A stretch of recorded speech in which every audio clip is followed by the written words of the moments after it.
Hey, what's up, everybody? This is Showtime from Showtime Shredded Fitness over here. Size, growth, get big. All right. So people ask me all the time, what is a good age for children to start working out, to start exercising, to start competing even, okay? And that is something that I cannot answer just cookie cutter across the board. Here's what it is.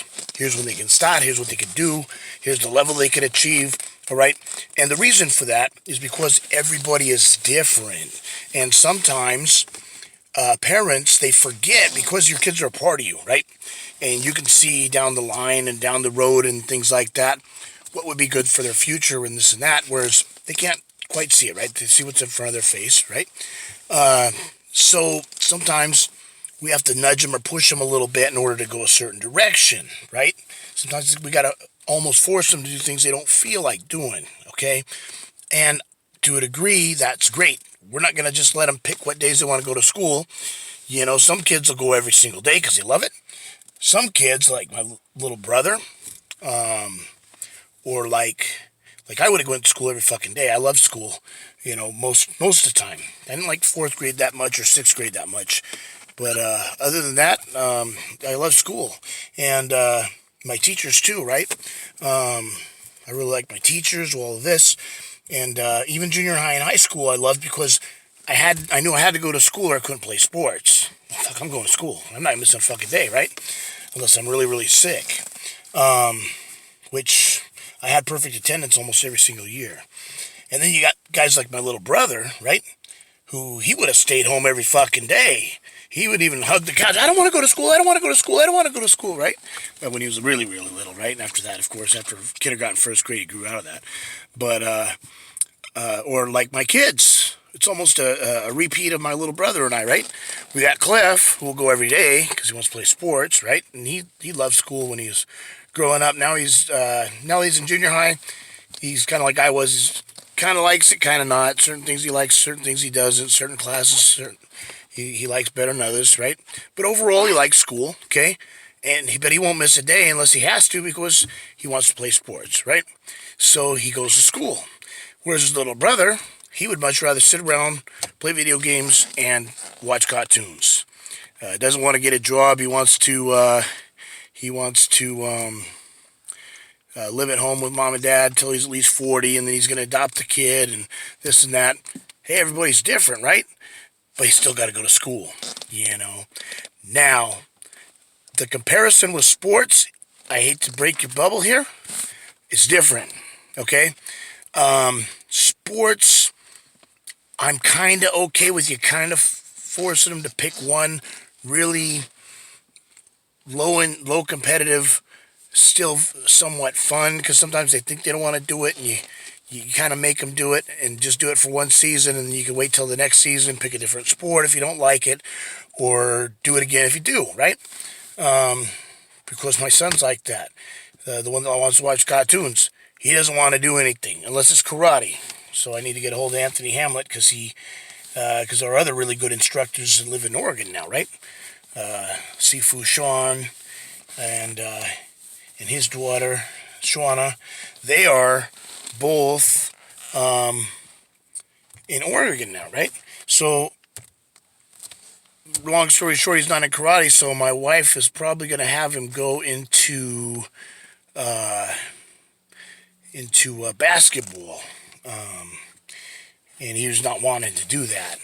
And we'll see what happens, right? If we're going to get him back into karate first, or if he's going to go to basketball, or whatever. But usually I don't even agree with that. You know, he wants to go to karate, so let's get him into karate. But if he doesn't want to go basketball, I don't want to force him into it. If you force your kids into doing it really hardcore, that's really wrong because they're going to end up hating the sport. Now, don't get me wrong, you're going to end up with a 1 in a million case, you know, every once in a while where the kid's forced to it, he hates it, he hates it, he hates it, all of a sudden there's a flip, he likes it, he excels. But you're usually going to see that within the first couple of weeks, right? Maybe in the first couple of days, maybe first couple of minutes, right? But don't think that because they hate it now, and you don't force them, they won't want to do it later on, because they sometimes will. But if you keep forcing them, they're probably going to hate it because they didn't feel like it was their idea for the rest of their lives, and they might even hate you guys for it, right? And I don't want to see that happen. So, from my experience, usually anytime the parent forces the kid to do it, it's a bad experience, okay? Like I said, there's exceptions to every rule, and you're the mom, you're the dad, right? And all this, and if you're not abusing your kids, you ultimately get that right to make that decision. It's not my choice, right? They're not my kids. This is just my opinion as a coach. I've coached football, I've coached wrestling, I've coached track for the public school district, right? I've also been a personal trainer since 2004, certified, and kind of helping people train and stuff like that as a hobby basically since I was a little kid, right?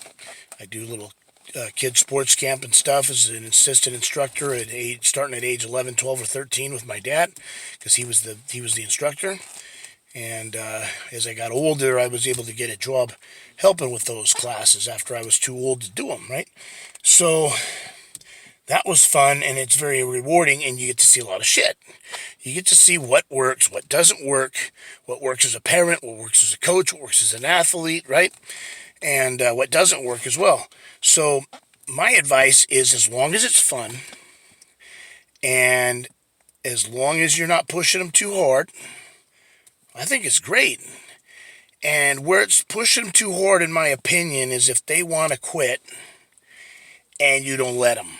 Now, if you're one of these types of people that say he can quit, but he has to fucking finish that season first, amen, brother or sister. That's the perfect answer, because that is my rule all the way. Motherfucker, you went into this sport. You wanted to fucking do this, right? You told me you wanted to do this thing, and now you don't want to. I get it. I'm not going to force you to do it no more, but you got to finish the season. You quit this, you're going to be a quitter your whole life. You know, every time something gets hard, you're going to say, fuck, I quit, and you're going to have an unsuccessful life. You know, and there's not always true, right? There's been people that have quit shit right and left, and all of a sudden, boom, they find their niche and they're great. But in the majority of cases, it's a life lesson that takes them to another level, that when life gets hard and you want to throw in the towel, you keep going anyways, right? We've all been there, and some of us have pulled it out of it. Some of us are still going through the struggle, right? But everybody that's still here hasn't given up and quit entirely, right? Because when your ultimate quitting is when you quit on your life, right? And you either die from health consequences, or you do it self-inflicted, right? Which I hope none of you do. You know, if you feel that way, I get it. It's life is not easy, right? And I'm going to sit here and blow sunshine in your ass and say, oh, this is a beautiful world, although it is for me, but I don't expect you to feel the same way, because I understand it's challenging and there's a lot of bad shit out there, right? So I get it. I get it as a human being, right? And I don't care if you're a kid or an adult, because I've been both. And there's been fun times and there's been hard times in both. And oh, you're a little kid, don't demean them like that. You know, they go through some struggles. You know, they might not have the responsibility to the level that you might have as an adult, right? But they go through some peer pressure, right? Teasing, bullying, school shootings. Hopefully your kids never have to be involved in witnessing that. And if they do, I pray to God they never get harmed. That's just a sad thing that breaks my heart when I see that shit. But get help, okay? Get help if you're an adult or a kid. And even if you think, oh, it's no big deal, my kid's kind of depressed, and they kind of sound like they're a little wait a minute, if they even sound a little suicidal even for attention, get them with talk to them and everything else, but also get them with a mental health professional, man. You know, that can turn ugly real quick. And some people don't even see signs. That's even scarier. So if you're blaming yourself and they show zero signs, please don't ever hold yourself accountable or responsible for that. It's sometimes it's very, very hard, right? There's people who would never leave clues or anything. And with the adult population, I don't know how it is with kids.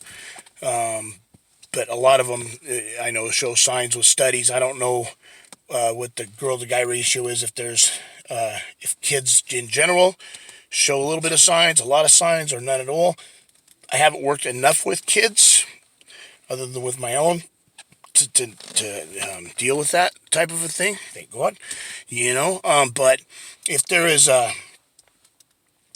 any kind of signs, don't feel bad about invading their privacy and this. Get in there and help, any way you can. If you don't know how to help, start asking questions. Pray about it. Talk to a pastor. Make sure that the people that are, if it is a religious thing, make sure the people that you're dealing with are trustworthy, right? There's been things going awry there, Send them in with somebody that's supposed to be a religious authority and they mess them up even more, right? Few and far between, don't get me wrong. I don't want people who are very into the church and everything to think that because they set them up with a spiritual counselor that they're going to be, molested or something like that. But I'm just saying, make sure that whoever you're dealing with in your circle, you can trust, right? And then and make it very clear that if something ever happens to their kid, they're going to be 6 feet under the ground, right? That tends to deter people a little bit. But if you're very on it with those types of things, proactive, ask questions, get help when needed. If there's any signs at all and it ends up being an overreaction, there's no such thing, okay? You misread it, you misread the comment, you misread the sign, you misread the signal. So what? So your kid later on, if they're mad at you at the time, they'll look back at it, fuck, mom and dad really fucking cared, right? Mom or dad, if it's a single parent home, or mom and dad, right? If they're living with both parents, okay? But man, somebody really fucking had my back and cared about me. That's gonna help out later on down the line if they have that same shit come up, right? Where they really are depressed or suicidal someday.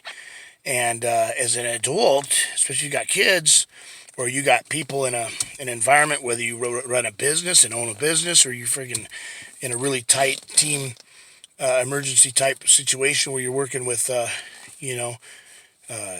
whether it be law enforcement or firemen, or your personal trainer or doctor, or a nurse or anything like that in the medical field where people's lives are counting on you. I hate to say it, but there's sometimes I don't really feel like getting out of bed, man. I don't really feel like getting out of bed today.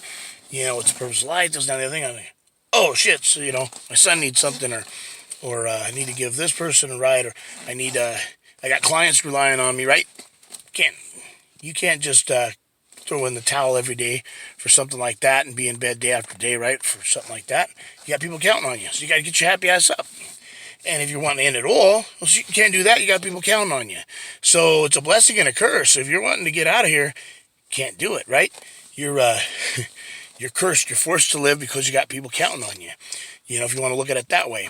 And of course, if you're the healthy mindset, like as crazy as I sound sometimes, it's for entertainment usually only anyways.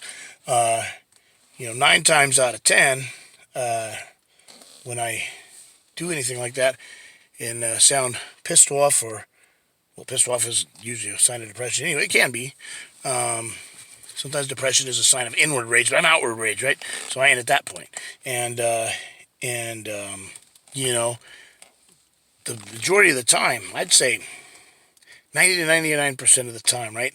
I'm a happy-go-lucky guy. I freaking love life, and if you see a vent on Facebook, 1 out of every 365 days, or 1 week out of the year, it's just venting, man. I ain't. I've got a really good life, right? And if I died tomorrow, I've got no regrets, right? Other than, what's my family gonna do now? I hope they're not out on the street. That's my only fear of dying tomorrow. Otherwise, I don't give a fuck if I die tomorrow, next year, a decade from now, 100 years from now, whatever. When the Lord says, "Showtime, you're done. It's time to come home." All right, en route, right? So I ain't gonna cut it short if He's got a certain plan for me. I'm not gonna freaking go and cut that short because I have a bad day, right? Now you got to realize that a lot of people who commit suicide, they don't have one bad day, right? Where they're feeling bad and depressed for a day or even a week. Some people feel depressed for weeks or months or years, right, before they even fucking say anything, okay? And then sometimes they don't even show any signs, and all of a sudden, the person's not with us anymore. So sometimes, because that person is like that and internal like that, they think that everybody's happy, right? And just to give you a sign, this is going to scare some people, but I got to do it. Big, huge auditorium of kids, right? High school kids or junior high. I'm not sure which one. Okay? But young kids, it should be, unless they've been through some traumatic experiences, living the time of their life, right? Other than college, which is a lot of fun, but no responsibilities other than just school and if they do sports or an after-school activity. And they are asked, who here has been so depressed that you've considered suicide? And over half of the hands went up. It's fucking scary, right? So if even half the hands come up, okay, that's half of the kids, okay? What's the percentage of at least one of your kids bringing their hand up? And at that age, a lot of times, unless you're kind of like, who's looking around, right?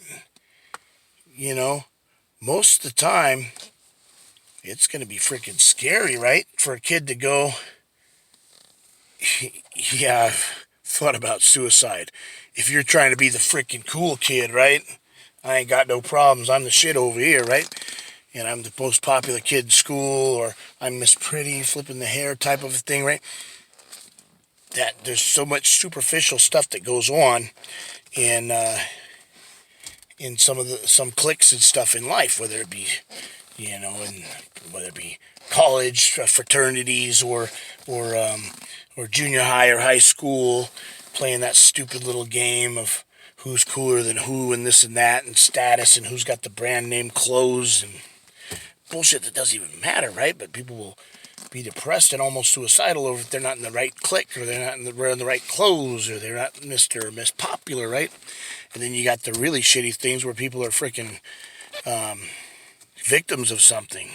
And I've been graphic enough, and in my videos you can use your imagination. You know what I'm talking about. Somebody's been through a traumatic experience, whether it be some type of an assault or just like a traumatizing car accident or something, or losing a loved one, or there's so many things that can fuck up a kid's mind, right?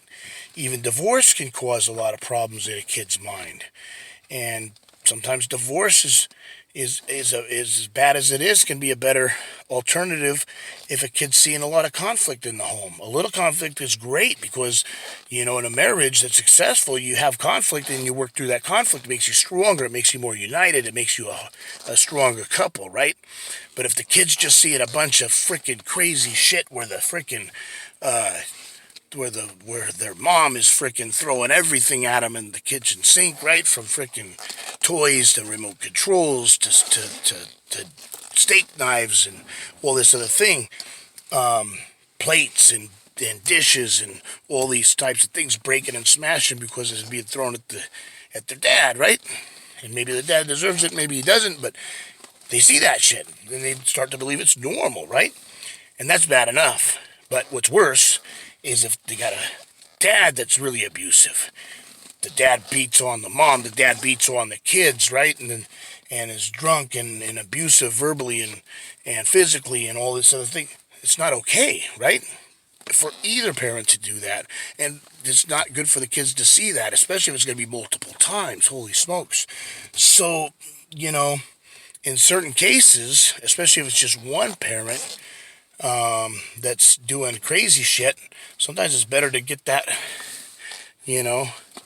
away. Then, of course, you got to worry about the not if but when too. What's the separation and the divorce? Well, if there's joint custody or whatever, or the other person gets full custody, who's the other person going to bring in if it's the crazy person that gets the custody, right?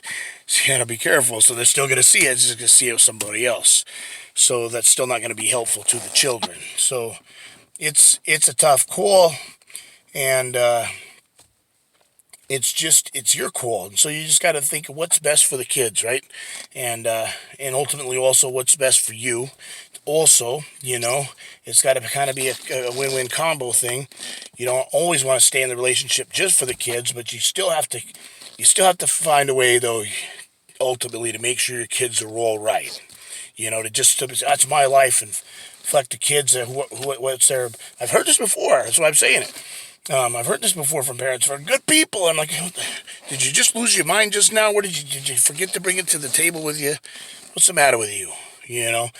When was their happiness important? Kids' happiness is always important. Or when did that become my responsibility to put my kids first? Since you decided to have them, you stupid motherfucker, right? I mean, that's a no-brainer, right? But that's the fucked up way that some people think in today's generation and stuff. But it is what it is. But you gotta change that mindset. You gotta put the kid first. And if you don't put the kid first, you gotta make sure that kid is with somebody that will. Okay. Otherwise, if that kid ends up being all fucked up, or harms himself, or harms somebody else because he's traumatized, guess whose fault that is? That's your fault for saying, not my problem, and being cold that way, and treating your kid like that, and abandoning your kid. So and I don't care that I get people pissed off and defriend me and stuff for this kind of stuff, because I'm just calling it and saying how it is, right? I'm just telling the truth over here, okay? I'm very non-judgmental, but I have a special place for kids, right? And I get very protective in that route, and obviously I'm still going to let you do what you want to do, as long as you're not hurting that kid, but I'm still going to tell you what the right thing is to do, and then it's on you if you're going to do that or not. And if you're going to be abusive, then just give the kid up for adoption. But don't be abusive anymore, because there's no excuse for that. And if you learned it, you need to unlearn it, because there's no excuse. Well, my parents, I don't care. I don't give a fuck what that. I mean, I care. It's fucked up, and you should maybe go kill your parents or hire somebody to kill them or something like that if they were physically or sexually abusive to you. I was blessed. I had phenomenal parents. I couldn't have asked for better parents, right? But the best thing to do is, because they're probably not caring about you, because they never have, right, is to just let bygones be bygones. You got a father up there, right? And if you don't believe it, that's okay too. But that will help heal you if you do believe. That's why I brought it up. But if you leave your parents just behind, there's no sense going to prison over putting them in the ground. So why don't you just block it from your head? It's easier said than done. But you ultimately let the bad guy win if you let it continue to fuck with your head. Does that make sense? That's what I'm saying. I ain't being cold like, get over it, motherfucker. I'm saying, if you could surpass that, then you win. But they ain't thinking about you, so don't let that continue to mess with them, because that's what bad guys do. They want to still be in your head even when they're long gone, okay? So don't let the bad guy win. So I'm not on their side, I'm on your side. But if you start to inflict that on your own kids, shame on you. That's uncalled for. And if you didn't know better, you fucking know now, because I just fucking told your ass, right? So fucking figure it out. Back to sports. So if you keep it fun, they're gonna. Now, this isn't a blanket thing. It's not gonna work every time, this advice, but it will most of the time. If your kids, you continue to make it fun, and you only let them compete at the level they're really wanting to. If they're really wanting to take it to another level, that's on you. You can try it, or you can kind of keep it down here. I like to keep it right in the middle, not too hardcore and pressureful and things like that, because they got their whole life to feel pressure and stress and all this stuff. So to really, go world championships, all this kind of stuff, I don't know if I really want my kids competing at that level until they're high school or more or older. Just because I want to get them burned out too quick and then not like it by the time that it is time to be a world champion. I don't want them to, I already did the world thing. We got our butts kicked. Oh, yeah, I'm already a world champion.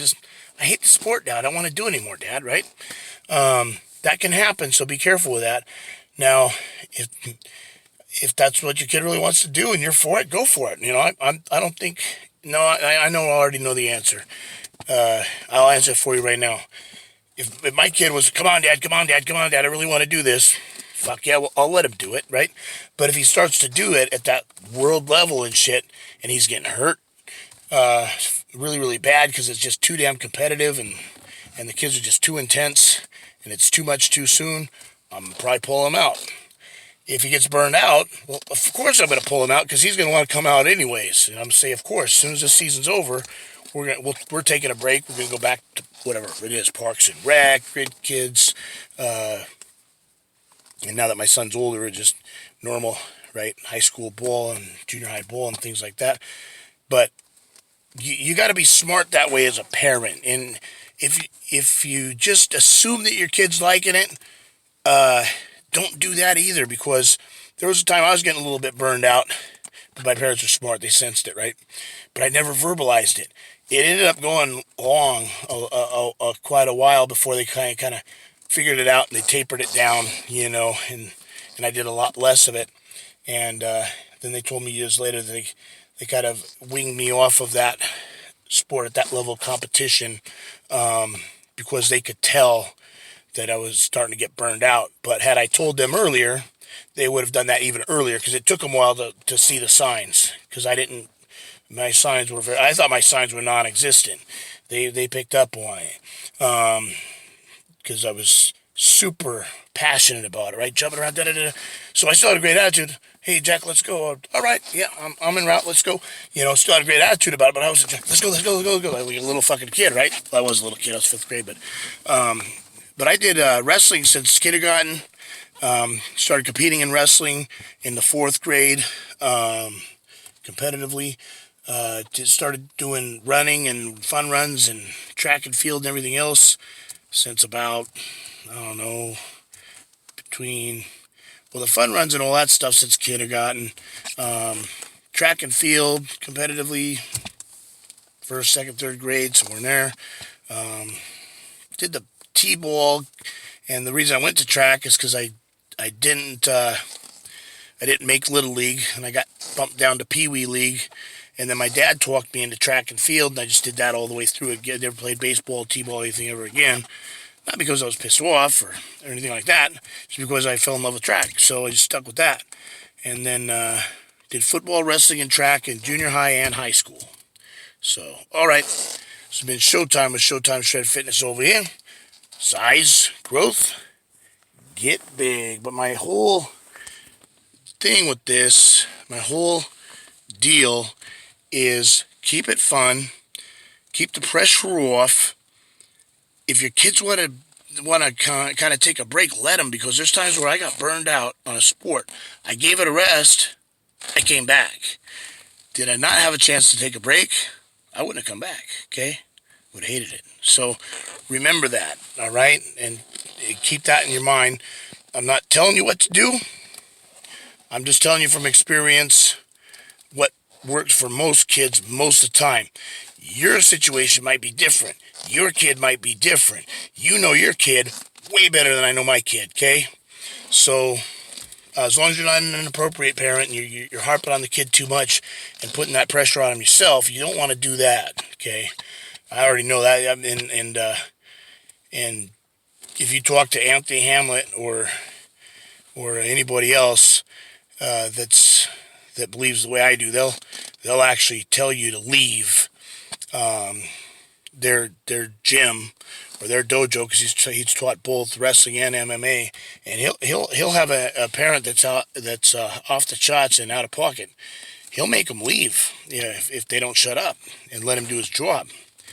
And then all of a sudden the parent goes, oh, because as soon as they quit yelling at the kid and da-da-da-da-da, nag, nag, nag, chingy, chingy, chingy, whether it's a man or a woman, usually it's hard to say. It could be sometimes the dad, sometimes the mom, right? But all of a sudden then, they start backing up because they're starting to see now their kid's loosening up. Now their kid's making a shot. Now their kid's quicker. Now their kid's shooting through. Same shit that their parents were screaming and yelling at them for to do. But then once the whistle blows, tense up, right? Why? Because their parents are fucking asshole, right? They don't mean to be, but they are, okay? So you got to make it fun for kids. You got to make it relaxed. You got to realize that Kids are going to make mistakes. Adults are going to make mistakes. Athletes in general are going to make mistakes. It's how you learn and you fix it. But you make them feel bad about their mistake. Now they're too scared to make a mistake. So now they're not going to do anything right because they're too scared of doing something wrong, so they don't do anything at all. Okay? Can't do that. Got to make it fun. Got to let them make mistakes. Then you coach them. Okay, here's what we did. Here's what you did right. That's great. Here's what you did wrong. Here's how we're going to fix it, all right? Okay, great. And have fun. All right, take care and God bless.